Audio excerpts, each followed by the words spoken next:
The strange dream: there is a normal middle-aged guy, good health, athletic, which is working at the design industry as engineering development of the product which that company produce. Sometimes he worked late to get the job done in time because he has a very tight schedule to meet. Every day he come to work, and at the end of the shift he come to home, which he and his family taking care with very hard work to get the place nice and pleasure to live, and to invite friends and family to hang out with them. This specific day he had too much work and couldn't come home at the time he usually does. He has to finish a specific task which should be necessary to be done at the very next day. When it was so late, he was so tired and missing his nice and comfortable bed with the nice wet sheet with many pillows which he usually comes after a warm and pleasure bath. But this day he was just tried to seat comfortable while he is waiting the program finish the process, which is needed to complete the job. Thinking at his missing bedroom, he finally falls, slept almost falling dawn at the uncomfortable chair and bend into his desk. Normally when he went to his bed, he prepares everything for the next day to wake up without stress and get everything in hands to get his breakfast and leave to come to work. Except at this fatidic day when he was not intentional waiting to the next day comes. Suddenly he opens his eyes and time passed. How long? He didn't know.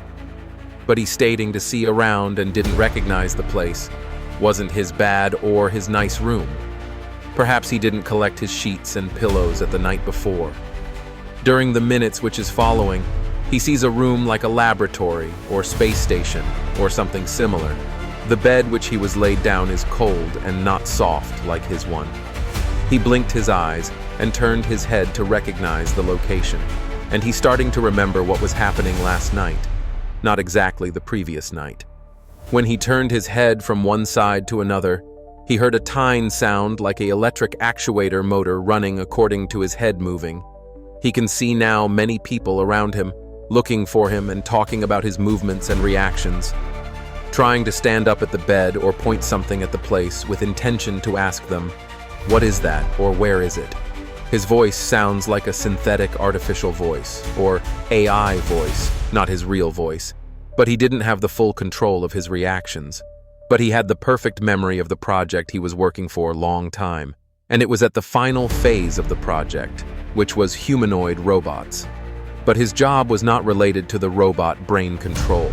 In fact, he has never been informed about of that secret department, which work at the robot brain control.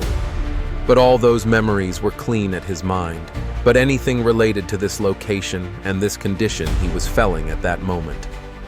Before he was able to ask the correct question or get the response for his broken questions, the person which apparently was responsible for that place said to him, "You are now part of our experiment, and apparently everything are working okay. In fact, you are the first survival of the deaf as part of our project. As you passed away a month ago, we preserved your brain and circulatory system to implant in our first prototype full recovery humanoid. And from now, you will starting a short period of adaptation and will send back to your normal life for the following up of the tests." He said more. "This is the future of all extraordinary and wealth person of the world. This is called preservation of humanity, even if isn't 100% human anymore.